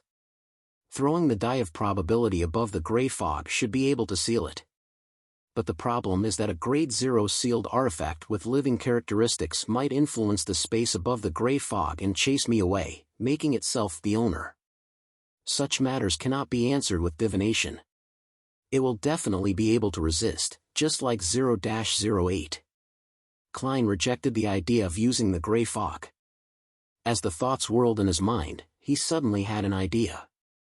Klein quickly left his dream and woke up. He said to Darkwill, I have a method of suppressing its influence. What is it? Darkwill asked in pleasant surprise. Klein didn't answer and picked up the die of probability, which had 4 points facing up, before entering the washroom. What does he want to do? I remember that in some folklore, the way they treat evil objects is to throw shit. Ugh. Darkwill didn't wish to think further. After entering the washroom and locking the door, Klein immediately set up a ritual to summon himself. Following that, he went above the gray fog and brought out the iron cigar case. Then, he picked up the die of probability and opened the cigar case. Inside the cigar case was the all-black eye which came from the marionettist. Under the darkness, Klein's face was cloaked in the shadows and he watched with a deep and gloomy gaze as he brought the die of probability close to the strange eye. It was a beyonder characteristic which contained the true creator's mental corruption. The corners of his mouth cracked open as he revealed a genial smile and whispered to the die in his hand, Here, let me treat you to a concert. Chapter 607, Discovering an Abnormality. The window of the washroom was very high, preventing sufficient sunlight from shining in. It could only barely dispel the darkness, making everything seem gloomy. Klein moved the die of probability in his right hand to the all-black eye, and suddenly, it shook. Then, he threw the item into the other side of the washbasin. The milky white die rolled a few times before finally stopping with 4 red dots pointing up. Klein held back his unobvious smile and took a step to the side and picked up the die of probability again. He lowered his head and said in a gentlemanly manner, "You don't wish to listen to it. Let's do this. Give me an answer." 6 represents cooperation, while everything else represents a rejection. With that said, he threw the die of probability up and reached out to catch it. The milky white die fell straight down and rapidly rolled, showing 6 red dots. "Very good," Klein praised with a chuckle. After throwing the all-black eye back above the gray fog, he turned to open the door to the washroom and slowly walked to the living room. Under Darkwill's and Harry's gaze, which was filled with anticipation, worry, curiosity, and puzzlement, he suddenly stopped and threw the die of probability out. "No! No!" Darkwill and the owl cried out at the same time, afraid that a score of 3 points and below would happen. The latter subconsciously flew up to distance itself from the fatty who might be struck by lightning. With a crisp tinkle, the milky white die rolled on the coffee table several times before fixing itself at 2 points. Just as the color in Darkwill's face drained, the die languidly rolled and fixed itself on 4. For the next 12 hours, it will be relatively quiet. Klein calmly sat down and began enjoying his breakfast, which had long turned cold. He really had a solution. Darkwill lowered his body and stared at the strange die on the coffee table. After nearly a minute, he couldn't help but extend his hand and throw the die, managing to roll a 6. Just as his palm left, the die moved by itself to 4. How magical! What method did Gehrman Sparrow actually use? Did he really shit and soak the die inside? Ugh! Darkwill decided to accept the outcome and stopped thinking of the reason, otherwise, he suspected that he would end up vomiting. Looking up at Gehrman Sparrow, who was calmly spreading butter on his bread, Darkwill suddenly felt that with just a promise and 1,000 pounds to hire a bodyguard at this level was extremely worth it. He can definitely be ranked at the same level as any pirate admiral. If a tycoon were to encounter a situation like mine, they wouldn't hesitate to hire him with half their wealth. Thankfully, I only paid 300 pounds. The rest will be borne by teacher and the others. Darkwill felt relieved when he realized that he didn't need to worry about the die's random rolling for the next 12 hours. He couldn't help but stand up and stretch his back. He walked to the window and opened the tightly shut window to see the sparse clouds scattered across the clear skies. The endless azure blue sky stirred as it reflected the bright sunlight like it had countless golden fragments scattered in it. This energized Darkwill as he felt a burden be lifted from his chest. Unlike Backland, which would only become warm at the end of February, the Rorstad archipelago was no longer plagued by the cold. Life had returned to this area, facing the sea and the blooming of flowers in warm spring. Klein, who had finished his bread, walked to a spot behind Darkwill and felt like he was an animal who had awoken from hibernation. He didn't recite the poem that flashed past his mind, as firstly, it didn't suit Gehrman Sparrow's persona, and secondly, it would probably make Darkwill reflect over Emperor Roselle's poetic talent. Until the evening, the dice still didn't roll, but the weather had changed. Strong winds howled as dark clouds gathered. A storm was brewing. This was the most common danger at sea. Even if one took a safe sea route which had been traversed by others, one would occasionally encounter similar situations. It just wasn't as terrifying. Klein looked at the tall waves and the dark sky, and he felt as though the ship was cruising through a mountain valley. By the sides were tall dark blue cliffs that could topple down at any moment. The intense pressure made a mid-sequence beyonder like him feel repressed. He even wished to pray to God, hoping that the liner would cruise through the storm safely. It's no wonder sailors, pirates, and merchants who live on the sea for extended periods of time can't help but respect the Lord of Storms. They would more or less believe in him. Klein sighed in silence. Although he didn't believe the storm that wasn't that powerful could bury a liner which was powered by both sails and steam engines, he still attached caution to the matter by praying to his alternate identity, sea god Calvetua. He was afraid that the die of probability would suddenly go crazy during the storm and roll a 1, causing the ship to sink to the bottom of the sea. Therefore, he decided to make preemptive precautions. Klein did believe Snake of Fate will Septon's judgment that the die of probability would be quiet for 12 hours after the first intimidation act, but this was without any additional conditions. He believed that it was more likely that a sealed artifact with living characteristics would deal with situations like a person instead of rules. Hence, he had to take precautions for any troubles it might cause.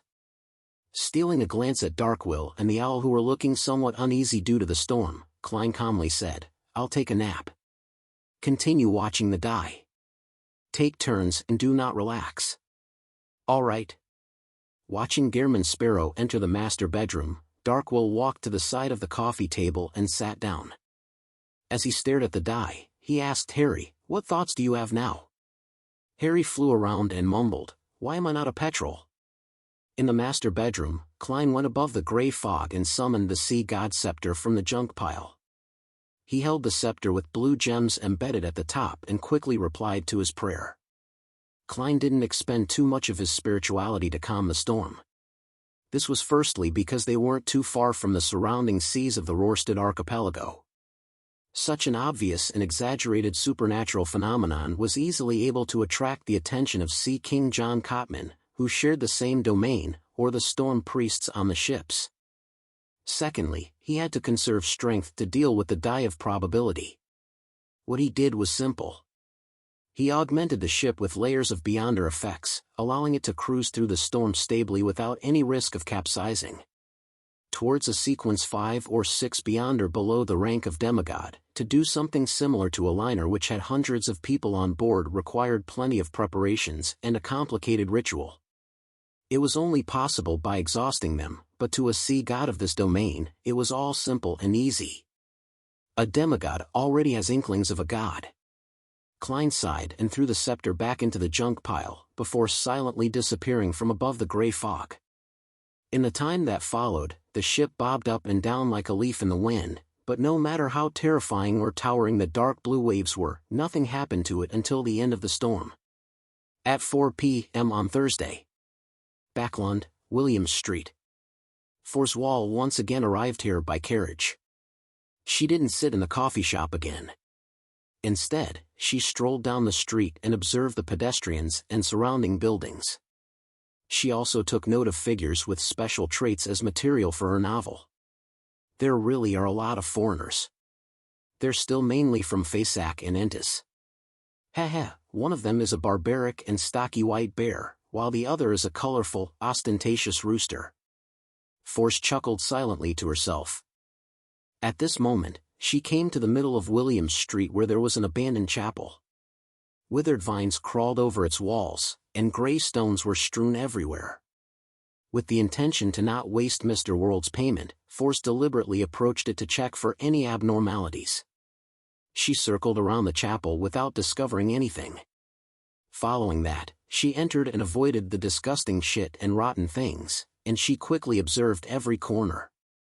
Suddenly, her gaze came to a stop as she frowned bit by bit. In a particular corner of the half-collapsed ruin, the ground had been dug up by someone. The pit wasn't too big or deep, and there were remnant traces of it being dug with fingers. This should be considered an abnormality, right? Force cautiously retreated and didn't do a detailed investigation. After walking through all of Williams Street, she immediately returned home and organized the abnormality and material she jotted down together. She then sacrificed it to Mr. Fool and asked him to hand it over to the world. Force didn't conceal anything she saw, even if they didn't seem to have any superficial problems. This was because she knew very well that any abnormality would be judged by the world, and not by herself, who didn't understand the situation. In the ancient palace above the fog, Klein immediately began reading the report Miss Magician had submitted. That abandoned chapel has signs of being dug up? The previous digging attempts had been dealt with by me and Miss Sharon. Who would dig it up again? Rafter Pound, that descendant of the Tudor family? He nearly died from the evil spirit's possession. Without any helpers, it's unlikely he would take further risks. Who could it be? Klein thought for a moment, but he couldn't lock onto a suspect. All he could do was continue reading. While he read the notes written in a beautiful language, he acutely noticed a point. there are many foreigners on this street. They are mainly from Fasak and Entis. It wasn't like that back when I went to Williams Street. Did a Fasak or Entis company recently open there? Fasak, Entis. Klein ruminated over the two countries' names when he suddenly recalled something. The royal family of the Fasak Einhorn, the Einhorn family and Entis' former royal family, the Sauron family, are both in control of the Hunter pathway, which is also the Red Priest pathway. It was two of the blood types which the evil spirit had designated as being capable of removing the seal. Together with the Medici family's descendants which had been destroyed at Bansi Harbor, the three factions which held control over the Red Priest pathway are involved. Bansi Harbor was destroyed, causing the Medici family's Beyonder characteristic to use some magical connection to contact the evil spirit who's suspected to be Red Angel. Hence, the members of the Einhorn and Sauron families were attracted. No, that's not realistic. If the Church of Storms didn't discover any Beyonder characteristics, they definitely would have noticed a problem in this. Another reason? The evil spirit is using another method to attract people from the Einhorn and Sauron families? What or who did it go through in order to do so? The number of people who know of the evil spirit's existence is only a handful, me, Miss Sharon, as well as.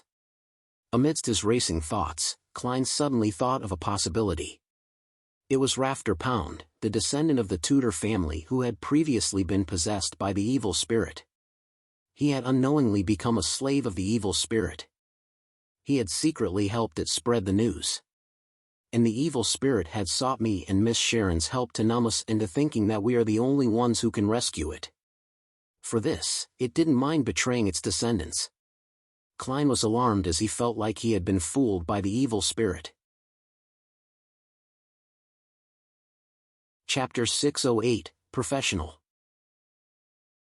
The endless gray fog hung silently before a light scraping noise on the bronze table sounded. Klein changed his seating posture and began placing more weight on the details regarding the evil spirit.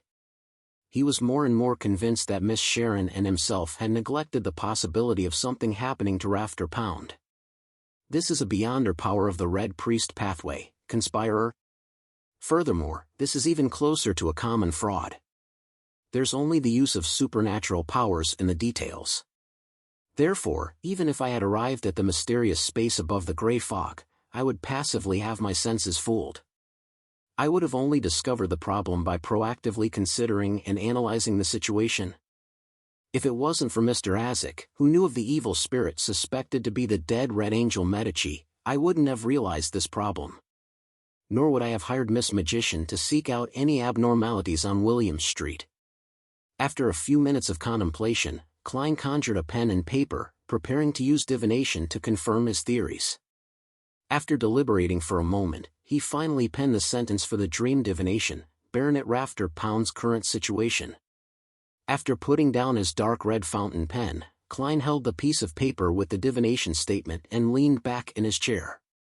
He first recalled the information he had regarding Rafter Pound before closing his eyes, chanting silently, and entering cogitation. Klein's thoughts rapidly calmed down as he quickly entered a dream state. In a gray world, disconnected scenes flashed past before finally fixating on Unit 29 on Civilhouse Street. Inside the warm activity room, Rafter Pound was dressed in cotton pajamas, holding a wine cup with red liquid. He was standing silently by the window, looking at the Backlund police station headquarters diagonally across the street. This baronet had gray sideburns and puffy eye sockets that were tainted with blackish-green colors. The wrinkles on his forehead and the corners of his eyes and mouth were so pronounced that it exceeded what someone in his 40s should look like. His pupils weren't dilated in a very serious manner, but they were abnormal. His cheeks were flushed red as he had a furtive smile. He looked slightly abnormal compared to the last time Klein met him. Indeed, something is wrong with him. Klein left the dream and began considering how he could deal with the evil spirit. Without a doubt, he had his usual train of thought for such matters. Under the situation where he was unable to contact Miss Sharon, his first reaction was to report the matter. But how should it be reported? Klein considered it seriously and conjured the world's figure and made him pray. Through a reliable channel, Pass this information to the Church of the Evernight Goddess and the Church of the God of Steam and Machinery. The information is, high-level spies from Fasak and Intis are gathered at Williams Street for unknown motives. Reward of £100. This was the explanation Klein thought of after repeated consideration. Directly revealing the King of Angels, Red Priest, the Medici family, or the Tudor dynasty's ruin would indeed garner the attention of the churches and military, but it would also easily make Miss Magician, who reported the matter, to be targeted by the official organizations. There were huge risks involved. Not only was using high-level spies from Fasak and Intis are gathered at Williams Street relatively milder, something which ordinary beyonders had a chance of noticing, but it was also something that would make the churches and the military wary. They would send out the corresponding experts to employ the most effective methods. As for the subsequent fruits of the investigations, it was all thanks to their contributions and had nothing to do with the reporting party. Klein had considered getting Mr. Azek to help, but he ultimately chose to abandon the thought. This was because the evil spirit was suspected to be a king of angels and was very dangerous. Mr. Azek, who was still in the stage of recovering, might not be able to deal with it. After some thought, Klein turned the conjured scene into a stream of light and transmitted it to the crimson star representing the magician. Backlund, Sherwood Borough. When Force received the response from Mr. World, she was taken aback. "Those are high-level spies from Fasak and Intis?" she exclaimed to herself, believing that there was no way she could have inferred something like that with the information she had provided. However, she quickly felt at ease, believing that the reason why Mr. World had suspicions of abnormalities in Williams Street was precisely because he had received the corresponding intel of high-level spies. Once he confirmed the appearances of people from Fasak and Intis, it was easy for him to make such a conclusion. Pass this information to the Church of Evernight and the Church of Steam?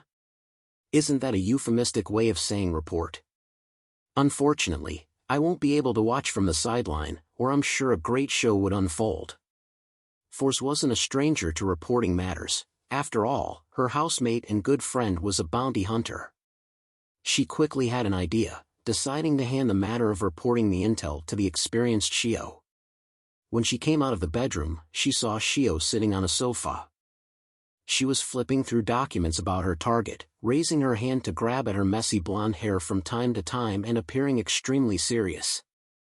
Force casually picked up an item to embellish her motives and came over to the sofa. She handed over the item. "Here, have a piece of cake."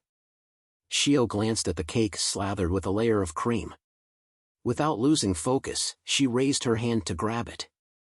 At this moment, Force flipped her wrist, and the cake in her palm had turned into a golden decorative flower. Surprised, she asked with a smile. Shio couldn't help but roll her eyes. "Stop your performance. I prefer food." "All right. I have a matter for you to do." £70. Force smiled as she sat down. After first dealing with the evil spirits matter, Klein returned to the real world and held a ritual in passing. He brought the radio transceiver, which had been placed above the gray fog for several days, back to his first-class master bedroom. He lay in bed and used cogitation to recover his energy until he was awoken by the tapping sounds. When Klein opened his eyes, the crimson moonlight had already shone in, blanketing the dim room like a veil, as well as the radio transceiver which was automatically spewing out illusory white paper. This really feels like a horror film. A shame it's connected to a magic mirror without any moral integrity or bottom line. Klein sat up and walked over. He saw lines of Loanese on the illusory white paper. "Honorable existence above the spirit world, your loyal and humble servant, Rhodes, has arrived and would like to greet you.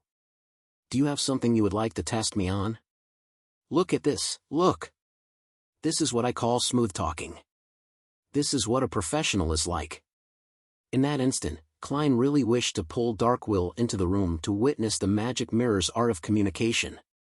I clearly have questions to ask it, but it becomes a situation of me testing it.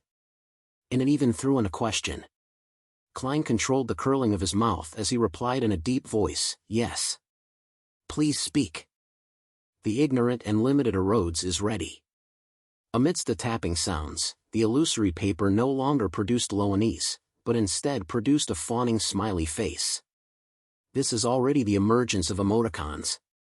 This fellow evolves really quickly. Klein directly asked, where can I obtain a mystical item which can steal the beyonder powers of others? The tapping sounds suddenly became intense as the illusory white paper quickly produced scenes like a screenshot from a movie. There were places which Klein was familiar with, such as Tingen City's St. Selena Cathedral's Channy's Gate, the black-haired, green-eyed, handsome poet, Leonard Mitchell, a middle-aged man who sat on a sofa smiling at the noble ladies opposite him, and a young arrogant lady who was loitering in the sewers. There were a total of 12 scenes, and finally a line of Loanese text appeared. These are the ones that you can easily or conveniently acquire one from. There are a lot more, but they are either very complicated or troublesome, or they range at the highest levels which I cannot see clearly. Not bad. He actually knows to help me filter. This is a fantasy and mystical version of Google. Klein gently nodded and said, despite knowing the answer, it's your turn to ask. You have already answered. Amidst the tapping, Orodz's unsurprising answer appeared on the illusory white paper. Klein chuckled inwardly and asked, where will Leonard Mitchell be staying for the time being? The tapping sounds became intense again as one scene after another appeared before Klein's eyes. It was a famous landmark in Backlund, a towering Gothic bell tower with a bell of order hanging above. There was a road sign on the road with the words Pinster Street. It was Unit 7 along a row of terrace houses. In it, there was the extremely suave Leonard Mitchell wearing a black coat and red gloves. He was Klein's poet friend who was reading through the dossiers of Lenevis and Capim. This fellow is in Backlund, and he's investigating the Lenevis and Capim cases? What the hell? The corners of Klein's mouth twitched slightly as he carefully thought of the clues he left behind in those two cases.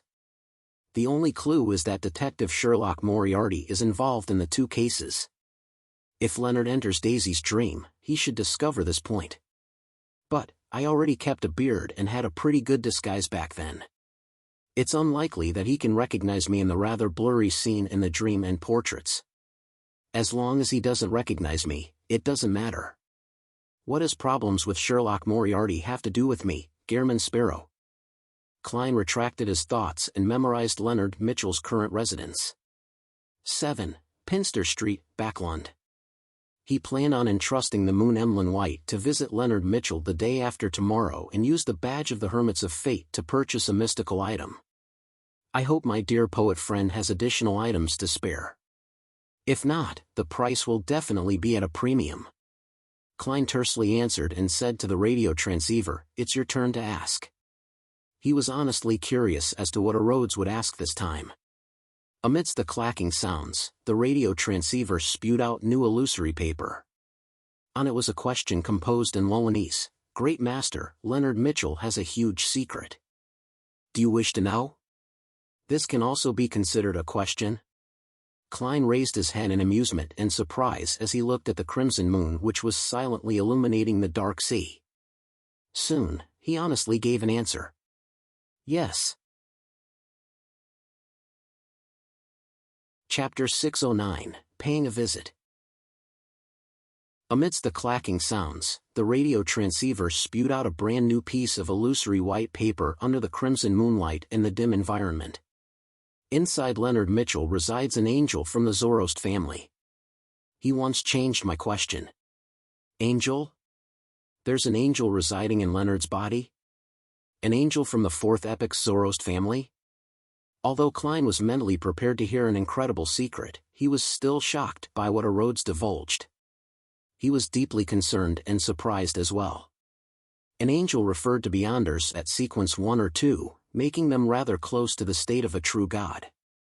They had all sorts of mystical characteristics, and they could even influence low-sequence beyonders of the same pathway to a certain extent and range.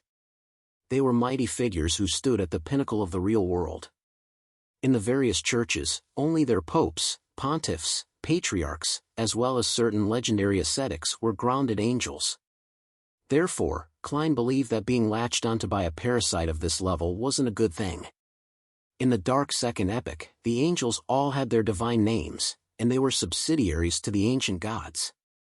I haven't indirectly or directly interacted with many angels: Blasphemer Amon, Calamity Queen Kohinum, the evil spirit suspected to be Red Angel Medici, Tail Devourer Ouroboros as described by Little Sun, Miracle Invoker Zeradal from Roselle's Diaries, Son of the Creator, Adam, Hermes who cannot be confirmed if he's an angel or not, Snake of Fate, Will Septon, who's still inside his mother's womb.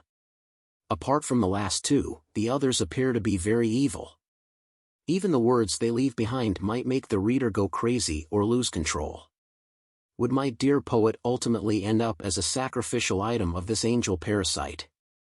This can explain why he thinks of himself as the protagonist of a play, the special one, and he was willing to help me hide my secret. The Zoroast family is in control of the Marauder pathway, which is the pathway that can steal the Beyonder powers of others. That's why Leonard was able to find and participate in the gathering of the Hermits of Fate. It's no wonder he offered to use Blood Vessel Thief, it's because he has a grandpa to help him. He was able to instantly steal Magost's most potent power. What Hermits of Fate? They're just a bunch of thieves and frauds. At best, the target of their theft and fraud is that of time and fate. In short, my dear poet's grandpa isn't a good person. I have to find a chance to warn him. But here comes the problem: they're always together. Any warning will only expedite the problem. Klein's thoughts raced, but he ultimately failed to come up with an option he can act upon. All he could do was temporarily shelve the matter and plan on asking Mr. Azek and Snake of Mercury, Will Septon, to see if they had any solutions.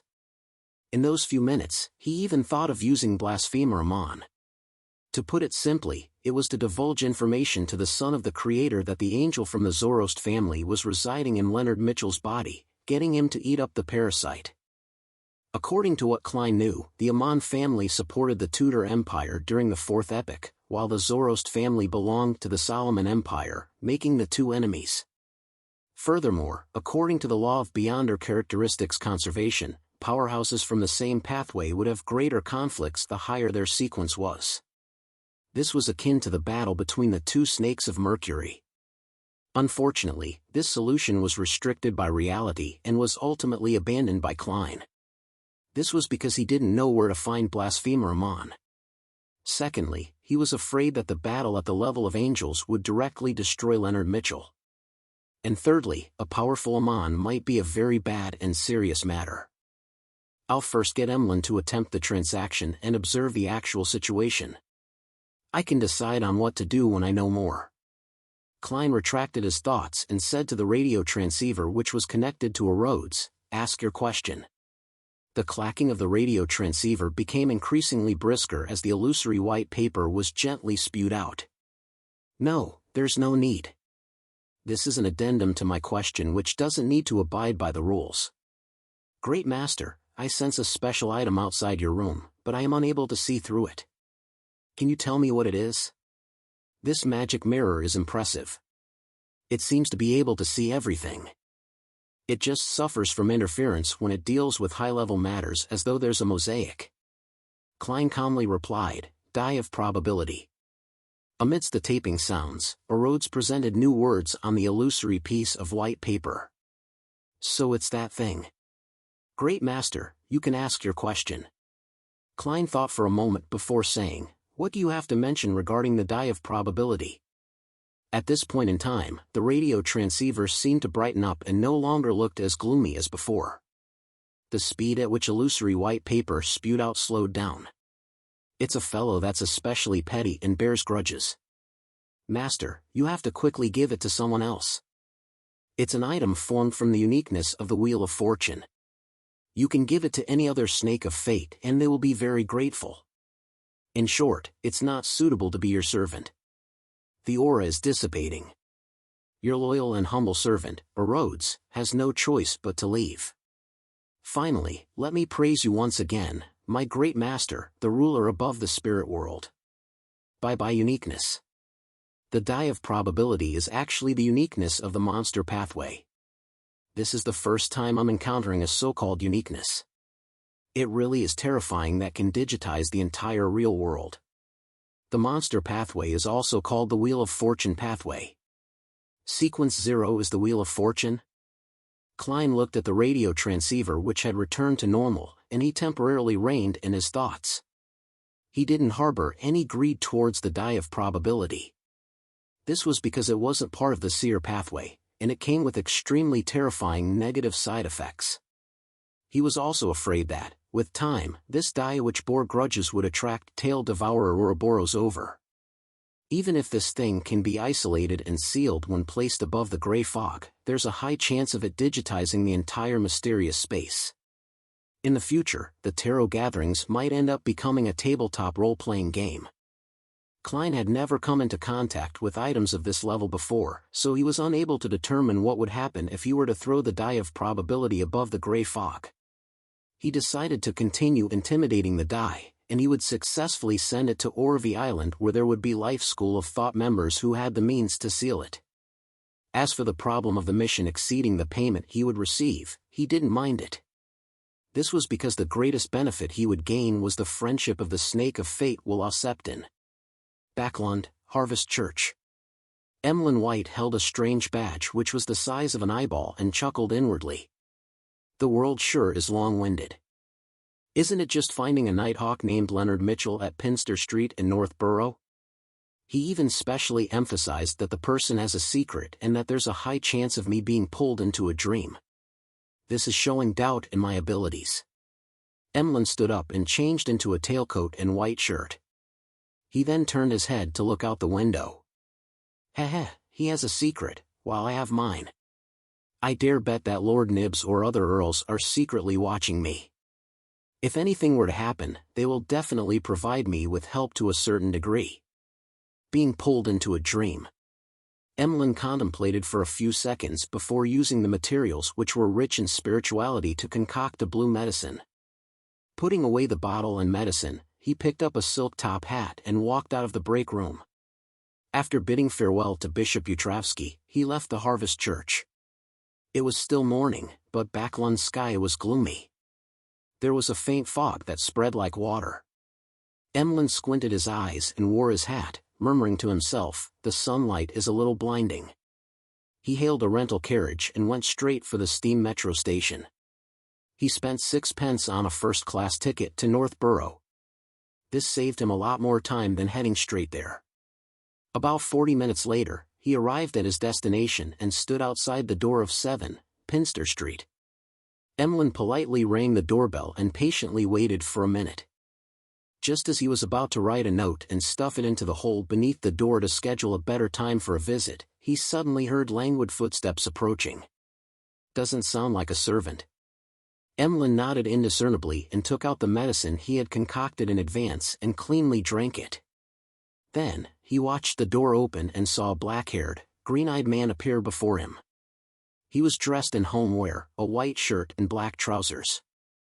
His shirt was untucked, allowing it to flutter gently in the wind.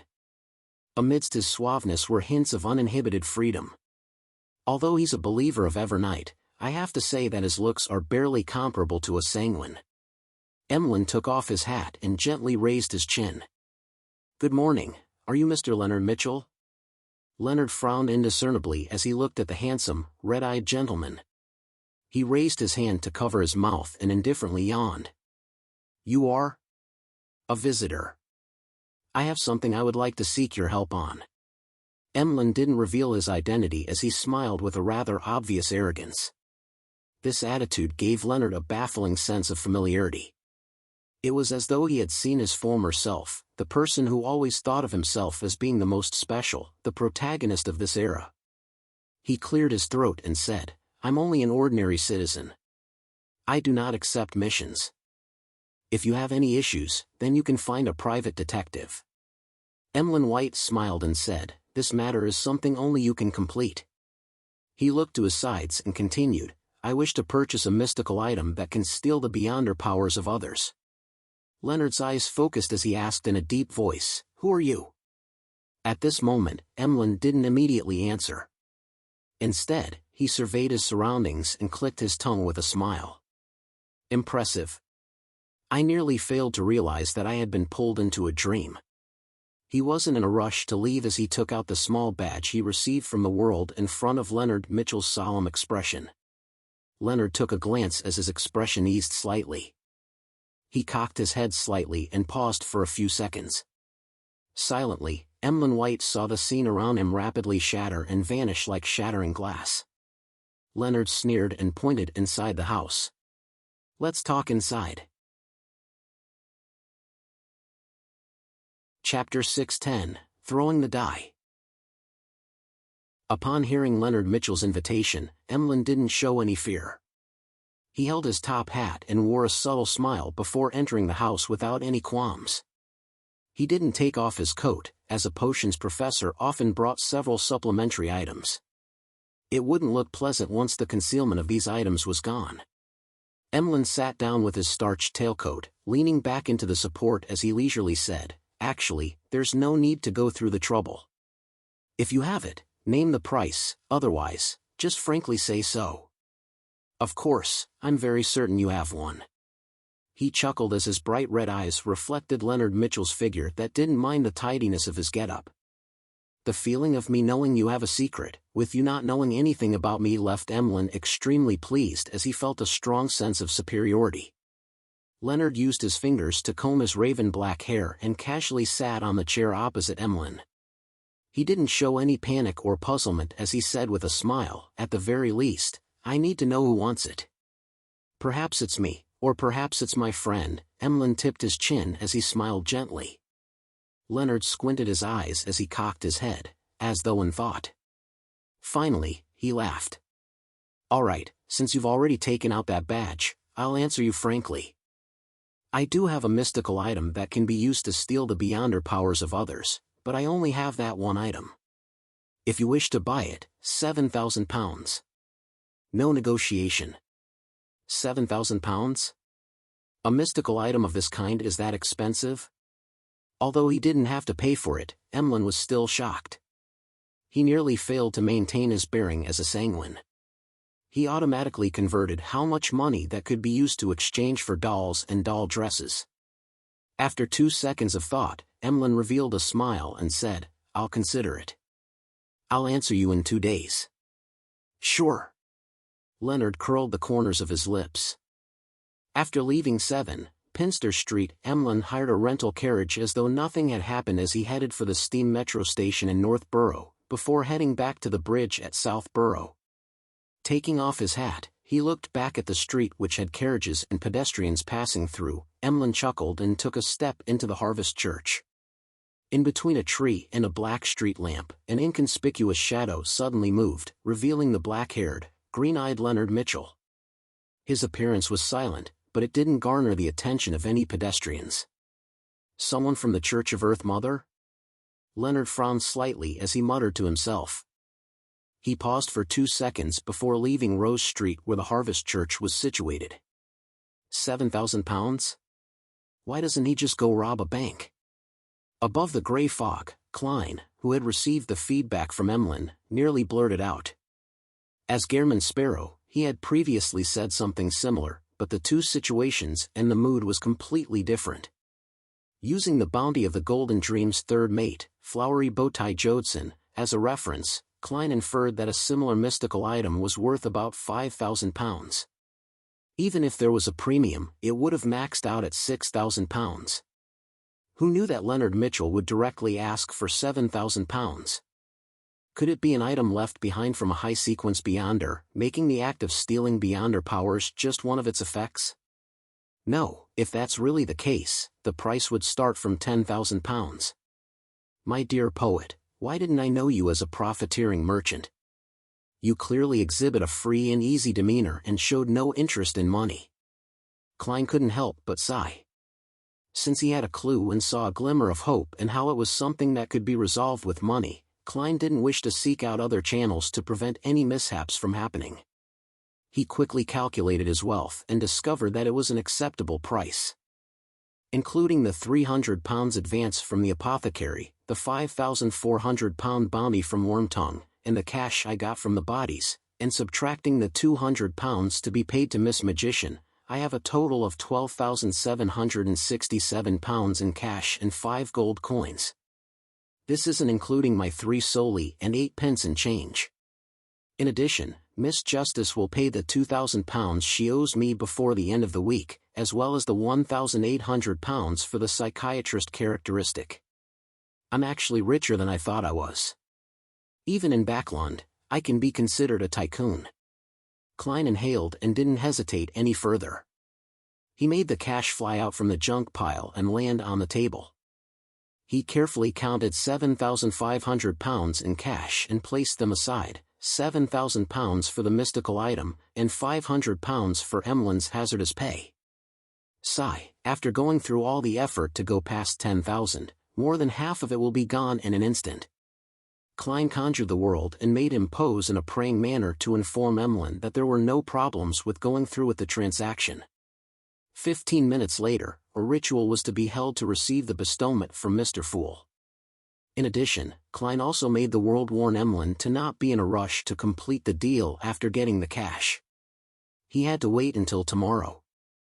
This was because he was afraid that the angel from the Zoroast family inside Leonard Mitchell would sense the gray fog's aura on the cash. He wanted an airing process, just like back when he gave Emlyn the badge. 15 minutes later, Klein glanced at the cash pile which had shrunk by more than half and sighed before returning to the real world. It was already 10:40 on a Friday. They were about 8 hours from Orvey Island. It's time to intimidate the die of probability again. Klein muttered, held the ritual, and brought out the iron cigar case which contained the all-black eye. He guessed that Darkwill would suspect something, so he deliberately brought the die to the washroom to deal with it. Seeing the die of probability calm down once again, Klein quickly dealt with the all-black eye and the iron cigar case. After heaving a long sigh of relief, he did a silent count of the time.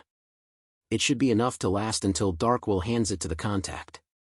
There's no need to deal with it again. With this in mind, Klein began to consider another problem with a certain degree of concern. The all-black eye has appeared in front of the true creator before, and it has his mental corruption. To take it out once every few hours might cause him to lock onto me, allowing him to send powerhouses to seek me out. However, it was only 1 or 2 minutes each time, so the problem isn't that serious. Even if he senses it, their estimate of the area wouldn't be too precise. Sigh, when it involves the true creator, there's no way to determine things with divination. I can only raise my guard. Thankfully, this is the last time, and it will take only about 8 hours to reach our destination. Why am I raising flags for myself? Pooey! Pooey! Pooey! I wasn't thinking of anything.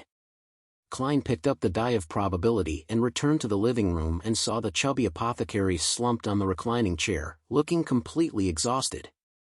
As for the owl, Harry, it looked like it was brimming with energy, as though it didn't need any rest.